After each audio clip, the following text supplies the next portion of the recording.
S ಆತ್ಮೀಯ ವಿದ್ಯಾರ್ಥಿಗಳೇ, ಇವತ್ತಿನ ತರಗತಿಯಲ್ಲಿ ನಾವು ತತ್ವಶಾಸ್ತ್ರ ಮತ್ತು ಸಮಾಜಶಾಸ್ತ್ರೀಯ ತಳಹದಿಯ ಶಿಕ್ಷಣ ಎಂಬ ಪರಿಕಲ್ಪನೆಯಲ್ಲಿ ತತ್ವಶಾಸ್ತ್ರದ ಅರ್ಥ, ವ್ಯಾಖ್ಯೆಗಳು ಮತ್ತು ತತ್ವಶಾಸ್ತ್ರದ ವ್ಯಾಪ್ತಿಯ ಬಗೆಗೆ ಚರ್ಚೆಯನ್ನ ಮಾಡೋಣ. Okay, before going to that, we have to know about the concept of philosophy. ಸಾಮಾನ್ಯವಾಗಿ ಒಬ್ಬ ವ್ಯಕ್ತಿ ಸಮವಯಸ್ಕರ ಜೊತೆ ಇರಲು ಹೇಗೆ ಶಿಕ್ಷಣದ ಅವಶ್ಯಕತೆ ಇದೆಯೋ, ಶಿಕ್ಷಕನ ರೀತಿ ನೀತಿಯಂತೆ ವರ್ತಿಸುವ ಅವಶ್ಯಕತೆ ಇದೆಯೋ, ಅದೇ ತೆರನಾಗಿ ತತ್ವಶಾಸ್ತ್ರದ ನೀತಿ ರೀತಿಗಳ ಜೊತೆ ವ್ಯವಹರಿಸುವಂತ ಪ್ರಯತ್ನವನ್ನ ಆತ ಮಾಡಬೇಕಾಗುತ್ತೆ. Philosophy may be defined as the study of pursuit of the facts. ತತ್ವಶಾಸ್ತ್ರವೆಂದರೆ ಸಾಮಾನ್ಯವಾಗಿ ತತ್ವದ ತಳಹದಿಯಲ್ಲಿ ಅಧ್ಯಯನ ಮಾಡುವಂತ ವಿಷಯ ವಸ್ತು. ತತ್ವದ ತಳಹದಿಯಲ್ಲಿ ವಿಷಯಗಳನ್ನ ಅಧ್ಯಯನ ಮಾಡುವಂತಹ ವಸ್ತು. ಇವತ್ತಿನ ನಾವು ಈ ತರಗತಿಯಲ್ಲಿ the meaning and scope of the philosophy ಎಂಬ ವಿಚಾರವನ್ನ ತಿಳಿಯುವಂತ ಪ್ರಯತ್ನವನ್ನ ನಾವೀಗ ಮಾಡೋಣ. ತತ್ವಶಾಸ್ತ್ರದ ಅರ್ಥ ಮತ್ತು ವ್ಯಾಪ್ತಿಗಳನ್ನು ತಿಳಿಯುವಂತ ಪ್ರಯತ್ನವನ್ನ ಮಾಡೋಣ. Okay, let us we know about the meaning of philosophy. ಸಾಮಾನ್ಯವಾಗಿ ಈಗ ತತ್ವಶಾಸ್ತ್ರದ ಅರ್ಥ ಏನು ಎಂಬುದನ್ನು ತಿಳಿದುಕೊಳ್ಳುವಂತ ಪ್ರಯತ್ನವನ್ನ ಮಾಡೋಣ. Here the philosophy may be defined as a study of the facts which deal with the ultimate reality or the causes of things as they affect life. Here the sources for educational philosophy or philosophy is one's life, one's experience, one's values, the environment in which one lives. That is the important topic or concept regarding to the philosophy. ಸಾಮಾನ್ಯವಾಗಿ ತತ್ವಶಾಸ್ತ್ರವು ನಾವು ನೀವು ತಿಳಿದುಕೊಂಡ ಹಾಗೆ ಒಂದು ವಿಸ್ತಾರವಾದ, ವಿಶಾಲವಾದ ವ್ಯಾಪ್ತಿಯನ್ನ ಹೊಂದಿದೆ. ಏಕೆಂದರೆ ಒಬ್ಬ ವ್ಯಕ್ತಿ ತನ್ನ ಸಮವಯಸ್ಕರ ಜೊತೆ ಇರಲು ಹಾಗೂ ಶಿಕ್ಷಣದ ಜೊತೆ ಅಥವಾ ಶಿಕ್ಷಕರ ಜೀವನವನ್ನು ರೂಪಿಸಿಕೊಳ್ಳಲು ಅಥವಾ ಬದುಕಲು ಸಾಕಷ್ಟು ನಿಟ್ಟಿನಲ್ಲಿ ತುಂಬಾ ಉತ್ತಮವಾದ ಪ್ರಯತ್ನವನ್ನ ಮಾಡಲಿಕ್ಕೆ ಸಾಧ್ಯತೆ ಆಗುತ್ತೆ. ಆ ಹಿನ್ನೆಲೆಯಲ್ಲಿ ನಮಗೆ ತತ್ವಶಾಸ್ತ್ರದ ಅವಶ್ಯಕತೆ ಖಂಡಿತ ಇದೆ. Okay, let us see what is the meaning of philosophy. ಹಾಗಾದ್ರೆ ಈ ಫಿಲಾಸಫಿ ಅನ್ನೋ ಪದದ ಅರ್ಥವನ್ನ ತಿಳಿಯುವಂತಹ ಪ್ರಯತ್ನವನ್ನ ನಾವೀಗ ಮಾಡೋಣ. ಮುಖ್ಯವಾಗಿ ತತ್ವಶಾಸ್ತ್ರವು ಎರಡು ಪದಗಳಿಂದ ಉಗಮವಾಗಿರುವಂತ ಒಂದು ಅಂಶವಾಗಿದೆ. The origin of philosophy is from two Greek words. One is philos, another one is Sophia. The philosophy has two Greek terms. The one is the philos and the second one is Sophia. Here the word philos means love and Sophia means knowledge. Sophia means knowledge. So that here the philosophy means this is the love of wisdom or love of knowledge. So the total meaning is the love for knowledge or the love for wisdom. ಸಾಮಾನ್ಯವಾಗಿ ಪದವನ್ನ ನೀವು ಗಮನಿಸಿದ್ರಿ ಅಂತ ಅನ್ಕೊಂಡಿದ್ದೀನಿ. ಇಲ್ಲಿ ಮುಖ್ಯವಾಗಿ ತತ್ವಶಾಸ್ತ್ರ ಎನ್ನುವಂತ ವಿಷಯವು ಪ್ರಮುಖವಾಗಿ 2 ಅಂಶಗಳಿಂದ ತಿಳಿದು ಬರುತ್ತೆ. ಅದರಲ್ಲಿ ಮುಖ್ಯವಾಗಿ ಫಿಲಾಸ್ ಅಂದ್ರೆ ಪ್ರೀತಿ ಅಂತ, ಸೋಫಿಯಾ ಅಂದ್ರೆ ಜ್ಞಾನ ಅಂತ. ಪ್ರೀತಿಯ ಜ್ಞಾನ, ಎಲ್ಲರೂ ಇಷ್ಟಪಡುವಂತ ಜ್ಞಾನ ಅಥವಾ ಜ್ಞಾನವನ್ನ ಪ್ರೀತಿಸುವುದು. Who loved knowledge is called as philosopher. That's why we should have a love for the knowledge. ಅಂದ್ರೆ ಇಲ್ಲಿ ತತ್ವಶಾಸ್ತ್ರ ಎಂಬ ಪದಕ್ಕೆ ಫಿಲಾಸಫಿ ಎಂಬ ಆಂಗ್ಲ ಪದವನ್ನ ಸಂವಾದಿಯಾಗಿ ಬಳಸಲಾಗುತ್ತಿದೆ. ಇದು ಗ್ರೀಕ್ ಪದವಾದ ಫಿಲಾಸ್ ಮತ್ತು ಸೋಫಿಯಾ ಎಂಬ ಪದಗಳಿಂದ ಉತ್ಪತ್ತಿಯಾಗಿದೆ. ಹೀಗೆಂದರೆ ಪ್ರೀತಿ ಮತ್ತು ಜ್ಞಾನಾರ್ಜನೆ, ಪ್ರೀತಿ ಮತ್ತು ಜ್ಞಾನಾರ್ಜನೆ ಎಂದರ್ಥ. ಇದನ್ನ ತಾತ್ವಿಕವಾಗಿ ಹೇಳುವುದಾದರೆ ಜ್ಞಾನಾರ್ಜನೆಯಲ್ಲಿ ಒಲವು ಅಥವಾ ಪ್ರೀತಿಯನ್ನ ಗಳಿಸು ಎಂಬರ್ಥವನ್ನ ಕೊಡುತ್ತದೆ. ಹಾಗಾಗಿ ನಾವು ಇವತ್ತು ಜ್ಞಾನವನ್ನ ಪ್ರೀತಿಸಬೇಕು. ಬರೀ ಜ್ಞಾನವನ್ನು ಅಷ್ಟೇ ಪ್ರೀತಿಸ್ಬೇಕಾ? ಫಿಲಾಸಫರ್ ಆದವರಿಗೆ ಜ್ಞಾನ ಹೆಚ್ಚು ಪ್ರೀತಿ. ಹೇಗೆ ಅಂಬೇಡ್ಕರ್ ಅವರು ಪುಸ್ತಕ ಪ್ರೇಮಿನೋ, ಪುಸ್ತಕವನ್ನ ಪ್ರೀತಿಸ್ತಾರೋ, ಹಾಗೆಯೇ ನಾವು ಜ್ಞಾನವನ್ನ ಪ್ರೀತಿಸಬೇಕು ಅಥವಾ ಪುಸ್ತಕಗಳನ್ನ ಪ್ರೀತಿಸಬೇಕು ಎಂಬ ಅರ್ಥದ ಪರಿಕಲ್ಪನೆ ಇದು. ಹಾಗಾಗಿ ಇಲ್ಲಿ ನಾವು ಕೆಲವರು ಹಣವನ್ನ ಪ್ರೀತಿಸ್ತೇವೆ, love for wealth, love for love, love for selfishness, love for sacrifice, love for patriotism, love for cooperation. Okay, ಇವೆಲ್ಲ ಏನೇ ವಿಚಾರಗಳಿರಲಿ, ಬೇರೆ ಬೇರೆ ವಿಚಾರಗಳು ಏನೇ ಇರಲಿ, ಆದ್ರೆ ಮುಖ್ಯವಾಗಿ ಪ್ರೀತಿ ಮಾಡಬೇಕಾಗಿರುವಂಥದ್ದು ಜ್ಞಾನವನ್ನ ಕುರಿತು ಪ್ರೀತಿಸಬೇಕು, ಜ್ಞಾನವನ್ನ ಹೆಚ್ಚು ಇಷ್ಟಪಡಬೇಕು. ಆ ಹಿನ್ನೆಲೆಯಲ್ಲಿ ನಾವು ಜ್ಞಾನಧಾರಿಗಳಾಗಬೇಕು ಅನ್ನುವಂಥದ್ದು ಒಂದು ಹೇಳಿಕೆ. Hence, any branch of study was formerly called philosophy. ಅದಕ್ಕೋಸ್ಕರ ಅಧ್ಯಯನದ ಯಾವುದೇ ವಿಚಾರಗಳನ್ನ ಪಟ್ಟಿ ಮಾಡಿ ಅದೆಲ್ಲವೂ ಕೂಡ ತತ್ವಶಾಸ್ತ್ರ ಎಂದು ಕರೆಸಿಕೊಳ್ಳುತ್ತದೆ. Here traditionally the word philosophy means the description of the study. ಪದ ಏನ್ ಹೇಳುತ್ತೆ? ಫಿಲಾಸಫಿ ಅನ್ನುವಂಥ ಪದ ಅಂದ್ರೆ ಸಾಮಾನ್ಯ ದೃಷ್ಟಿಯಲ್ಲಿ ಅದು ತತ್ವಶಾಸ್ತ್ರದ ಕುರಿತು ವ್ಯಾಖ್ಯಾನ ಮಾಡುವಂತ ಪ್ರಯತ್ನವನ್ನ ಮಾಡುತ್ತೆ. Traditionally the word philosophy means the description of study like logic, sociology, psychology. ಹೇಗೆ ಬೇರೆ ಬೇರೆ ತರ್ಕಶಾಸ್ತ್ರ, ಸಮಾಜಶಾಸ್ತ್ರ ಅಥವಾ ಮನಃಶಾಸ್ತ್ರ ಎಂಬ ವಿಚಾರಗಳಿದಾವಲ್ವಾ, ಅದೇ ತೆರನಾಗಿರುವಂತಹ ವಿಚಾರನೂ ಕೂಡ ತತ್ವಶಾಸ್ತ್ರದಲ್ಲಿ ಇದೆ. Literally philosophy is the study of nature, philosophy is the study of universe, philosophy is the study of the human life, philosophy is study of the entire world. That is called as the philosophy.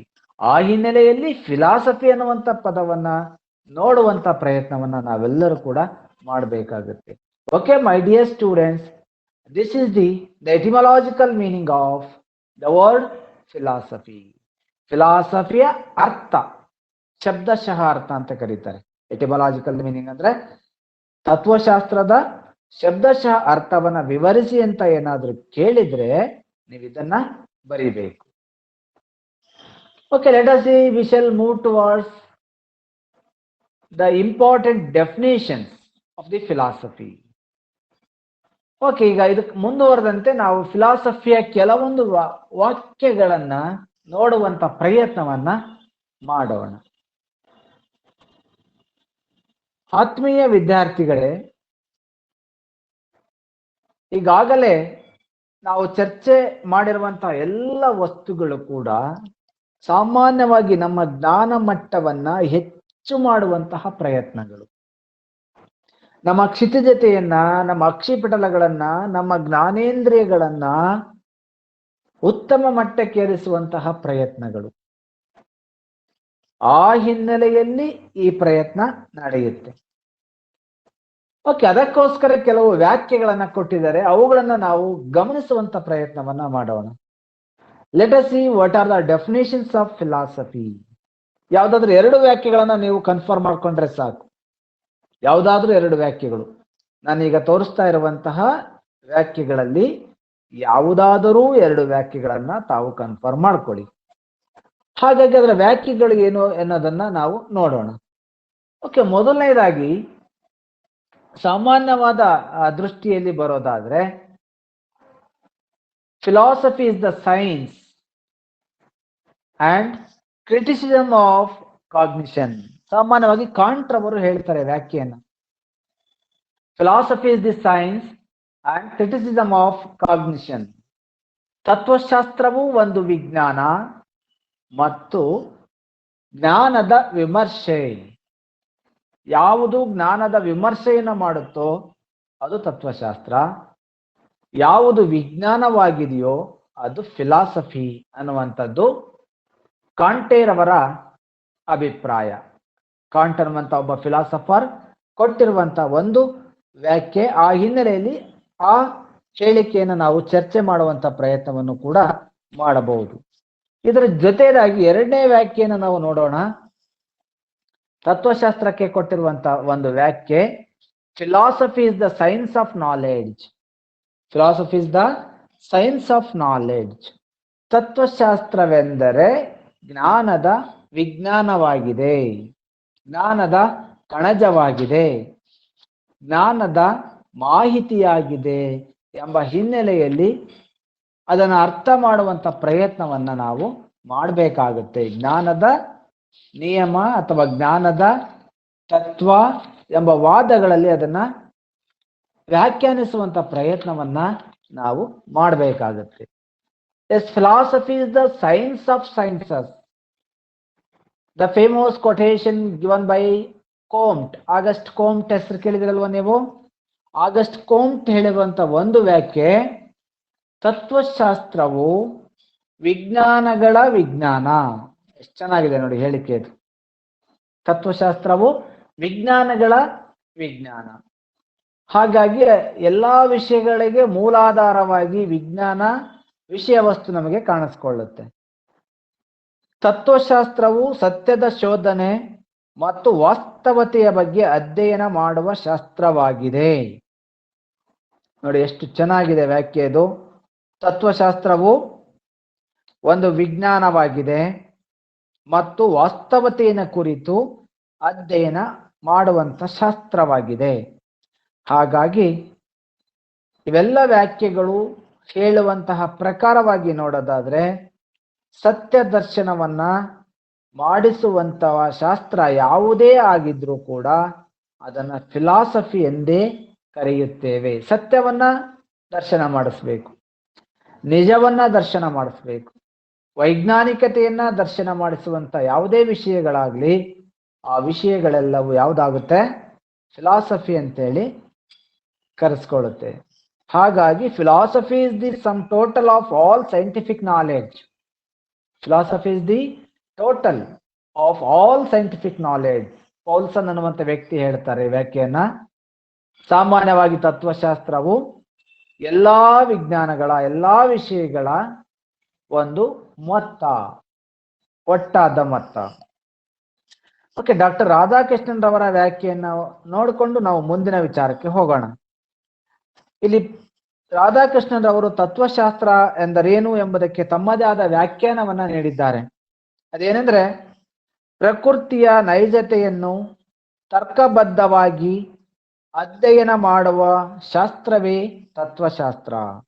ಸಾಮಾನ್ಯವಾಗಿ ಪ್ರಕೃತಿಯ ವಾಸ್ತವಿಕತೆಯನ್ನ ತಾರ್ಕಿಕವಾದ ತಳಹದಿಯಲ್ಲಿ ಅಧ್ಯಯನ ಮಾಡಲು ತೊಡಗಿದಾಗ ಸಂಭವಿಸುವಂತಹ ಒಂದು ಅನುಭವಗಳು, ಒದಗುವಂತಹ ಅನುಭವಗಳು, ಆ ಹಿನ್ನೆಲೆಯಲ್ಲಿ ನಾವು ತತ್ವಶಾಸ್ತ್ರವನ್ನ ಈ ರೀತಿಯಾಗಿಯೂ ಕೂಡ ವ್ಯಾಖ್ಯಾನಿಸುವಂತಹ ಪ್ರಯತ್ನವನ್ನ ಮಾಡಬಹುದು. Okay, this is all about the definitions of the philosophy. Philosophy ಸಂಬಂಧಪಟ್ಟಂತೆ ಇರುವ ವ್ಯಾಖ್ಯೆಗಳು. ಎಸ್ ಆತ್ಮೀಯ ವಿದ್ಯಾರ್ಥಿಗಳೇ, ಇಲ್ಲಿ ತತ್ವಶಾಸ್ತ್ರವು ಒಂದು ವಿಷಯ ವಸ್ತುವಿನ ಅಥವಾ ಸಮಗ್ರವಾಗಿ ಇರುವಂತಹ ಆಳವಾದ ವಿಷಯ ವಸ್ತುವಿನ ಒಂದು ಸಮಗ್ರವಾದ ಚಿಂತನೆ ಅಥವಾ ಒಂದು ಸಮಗ್ರವಾದ ಅನುಭವವನ್ನು ಒದಗಿಸಿಕೊಡುವಂತ ಒಂದು ಪ್ರಯತ್ನ. ಆ ಹಿನ್ನೆಲೆಯಲ್ಲಿ ನಾವು ತತ್ವಶಾಸ್ತ್ರದ ವ್ಯಾಖ್ಯಾನಗಳನ್ನ ಸಂಪೂರ್ಣವಾಗಿ ತಿಳಿದುಕೊಂಡಿದ್ದೇವೆ. ಆತ್ಮೀಯ ವಿದ್ಯಾರ್ಥಿಗಳೇ, so for we have learned about the meaning and definition of the philosophy. Meaning and definitions of the philosophy. ಇದಕ್ಕೆ ಸಂಬಂಧಪಟ್ಟಂತ ಅನೇಕ ಅಂಶಗಳು, ಸಾಮಾನ್ಯವಾಗಿ ಅದಕ್ಕೆ ಸಂಬಂಧಪಟ್ಟಂತೆ ಹೆಚ್ಚಿನ ವಿವರಗಳು ಕೂಡ ಇದೆ. ಹಾಗಾದ್ರೆ let us we shall move towards the another important concept regarding to the scope of philosophy. Unit number 1 ನಲ್ಲಿ 1.1 ನಲ್ಲಿ ಇದೆಲ್ಲ ಬರುತ್ತೆ. ಸ್ಕೋಪ್ ಆಫ್ ಫಿಲಾಸಫಿ ಅನ್ನುವ ವಿಚಾರಗಳ ಬಗ್ಗೆ ನಾವು ತಿಳಿದುಕೊಳ್ಳುವಂತಹ ಪ್ರಯತ್ನವನ್ನ ನಾವೀಗ ಮಾಡೋಣ. ಓಕೆ, ಇದರಲ್ಲಿ ಮುಖ್ಯವಾಗಿ ಸಾಕಷ್ಟು ವಿಚಾರಗಳು ಸ್ಕೋಪ್ ನಲ್ಲಿ ಅಡಗಿರುವಂತದ್ದನ್ನು ಕೂಡ ನಾವು ಕಾಣ್ತೇವೆ. ಹಾಗಾಗಿ ಆತ್ಮೀಯ ವಿದ್ಯಾರ್ಥಿಗಳೇ, ಶಿಕ್ಷಣದ ತತ್ವಶಾಸ್ತ್ರದ ಸಂಬಂಧ ಬಹಳಷ್ಟು ಅತ್ಯುತ್ತಮವಾದುದು. ಆ ಹಿನ್ನೆಲೆಯಲ್ಲಿ ನಾವು ತತ್ವಶಾಸ್ತ್ರದ ವ್ಯಾಪ್ತಿಯನ್ನ ತಿಳಿಯುವಂತ ಪ್ರಯತ್ನವನ್ನ ಮಾಡೋಣ. ತತ್ವಶಾಸ್ತ್ರವು ಅತ್ಯಂತ ವಿಶಾಲವಾದ, ವಿಸ್ತಾರವಾದ ವ್ಯಾಪ್ತಿಯನ್ನ ಹೊಂದಿದೆ ಅಂದ್ರೆ ತಪ್ಪಾಗಲಾರದು. ಅದರಲ್ಲಿ ಮುಖ್ಯವಾಗಿ ತತ್ವಶಾಸ್ತ್ರದ ವಿಷಯವು ವಿವಿಧ ಕ್ಷೇತ್ರಗಳಾಗಿ ವಿಂಗಡಣೆಗೊಂಡಿದೆ. ಸಾಮಾನ್ಯವಾಗಿ ಇವುಗಳನ್ನ ಬ್ರಾಂಚಸ್ ಆಫ್ ಫಿಲಾಸಫಿ ಅಂತಾನೂ ಕೂಡ ಕರೀತಾರೆ. ಅದರಲ್ಲಿ ಯಾವುದೇ ಅನುಮಾನಗಳು ಇಲ್ಲ. ಬ್ರಾಂಚಸ್ ಆಫ್ ಫಿಲಾಸಫಿ ಅನ್ನೋ ಕಲ್ಪನೆಯಲ್ಲೂ ಕೂಡ ಇದನ್ನ ಕರೆಯುವಂತ ಪ್ರಯತ್ನವನ್ನ ಮಾಡ್ತಾರೆ. ಆ ಹಿನ್ನೆಲೆಯಲ್ಲಿ ನಾವು ಫಿಲಾಸಫಿ ವ್ಯಾಪ್ತಿಯನ್ನ ತಿಳಿಯುವಂತ ಪ್ರಯತ್ನವನ್ನ ಮಾಡೋಣ. ಇದರಲ್ಲಿ ಮುಖ್ಯವಾಗಿ epistemology, ontology and metaphysics, axiology ಅನ್ನುವಂತಹ ಮುಖ್ಯವಾದ ಬ್ರಾಂಚಸ್ಗಳಿದೆ. 4 ಉಪಯೋಗಗಳಿದ್ದಾವೆ. Philosophy of education is concerned with its branches. Philosophy is unique both in its methods and in the nature and breadth of its subject matter. It pursues questions in every dimension of human life and its techniques apply to problems in any field of study or endeavor. ಸಾಮಾನ್ಯವಾಗಿ ಯಾವುದೇ ಕ್ಷೇತ್ರಕ್ಕೆ apply ಮಾಡೋದಾದ್ರೂ ಕೂಡ ಅದರ ವ್ಯಾಪ್ತಿಯ ಅಂಶಗಳು ಸಾಕಷ್ಟು ಇದೆ. Because as the systematic study of ideas, as the systematic study of the philosophy, the systematic study of the issues, this may examine the concepts and views drawn from science, arts, religion, politics, or any other branches. Philosophical appraisals of ideas and issues takes the many concepts regarding to explain the scope of the philosophy. ಹಾಗಾಗಿ ನಾವು ಇಲ್ಲಿ 4 ಅಂಶಗಳನ್ನ ತಾವು ಗಮನ ಮಾಡಿಕೊಂಡ್ರೆ ಅಂತ ಭಾವಿಸ್ಕೊಂಡಿದ್ದೀನಿ. ಒಂದನೇ ಅಂಶ ಯಾವುದು ಇದರಲ್ಲಿ ಮುಖ್ಯವಾಗಿ ಅಂದ್ರೆ ಭೌತ ವಿದ್ಯೆ ಅಂತ ಕರಿತೀವಿ ನಾವು. ಮೆಟಾಫಿಸಿಕ್ಸ್ ಇದೆಯಲ್ಲ, ಅದನ್ನ ಭೌತ ವಿದ್ಯೆ ಅಥವಾ ತತ್ವ ಮೀಮಾಂಸೆ ಅಥವಾ ಆಧ್ಯಾತ್ಮ ಶಾಸ್ತ್ರ ಅಂತೇಳಿ ಕರೆಯುತ್ತೇವೆ. ಎಪಿಸ್ಟಮಾಲಜಿ ಅಂದ್ರೆ ಜ್ಞಾನ ಮೀಮಾಂಸೆ. ಮೊದಲನೇದು ಬರ್ಕೊಳ್ಳಿ, ಜ್ಞಾನ ಮೀಮಾಂಸೆ. ಎರಡನೇದು ಆಂಟೋಲಜಿ ಅಂದ್ರೆ ಮೂಲಭೂತ ತತ್ವ. ಮೂರನೇದು ಮೆಟಾಫಿಸಿಕ್ಸ್ ಅಂದ್ರೆ ಆಧ್ಯಾತ್ಮ ವಿದ್ಯೆ. ಅಧ್ಯಾತ್ಮ ವಿದ್ಯೆ ಎಂದು ಕೂಡ ಇದನ್ನು ಕರೆಯುತ್ತಾರೆ. ನಾಲ್ಕನೆಯದು ಆಕ್ಸಿಯಾಲಜಿ ಅಂದ್ರೆ ಮೌಲ್ಯ ಮೀಮಾಂಸೆ ಎಂದು ಕೂಡ ಇದನ್ನು ಕರೆಯುತ್ತಾರೆ. ಇದನ್ನ ಬ್ರಾಂಚಸ್ ಆಫ್ ಫಿಲಾಸಫಿ ಅಥವಾ ಸ್ಕೋಪ್ ಆಫ್ ಫಿಲಾಸಫಿ ಅಂತ ಕೇಳಿದರೆ ಇದಿಷ್ಟು ಅಂಶಗಳನ್ನು ಕೂಡ ನೀವು ಬರಿಬೇಕಾಗುತ್ತೆ. ಮೊದಲನೇ ನೋಡೋಣ, what is epistemology? Here the epistemology is the theory of the knowledge. ಹಾಗಂದ್ರೆ ಏನು? ಎಪಿಸ್ಟಮಾಲಜಿ ಅಂದ್ರೆ ಏನು? ಸಾಮಾನ್ಯವಾಗಿ ಜ್ಞಾನ ಮೀಮಾಂಸೆ ಅಂದ್ರೆ ಜ್ಞಾನವನ್ನ ಕುರಿತ ಅಧ್ಯಯನ, ಸಿದ್ಧಾಂತ. Epistemology is the theory of knowledge, ಜ್ಞಾನವನ್ನ ತಿಳಿದಂತ ಸಿದ್ಧಾಂತ. ಆಂಟೋಲಜಿ ಆರ್ ಮೆಟಾಫಿಸಿಕ್ಸ್ ಎರಡೂ ಒಂದೇ, ಇವೆರಡೂ ಒಂದೇ. ಅಂದ್ರೆ ಆಧ್ಯಾತ್ಮಶಾಸ್ತ್ರ, ಭೌತವಿದ್ಯೆ ಅಥವಾ ತತ್ವಶಾಸ್ತ್ರ, ಮೂಲಭೂತ ಶಾಸ್ತ್ರ ಎಂದೇಳಿ ಬೇರೆ ಬೇರೆ ಹೆಸರುಗಳಿಂದ ಕರೆಯುತ್ತಾರೆ. ಈ ontology or metaphysics is the theory of being or reality.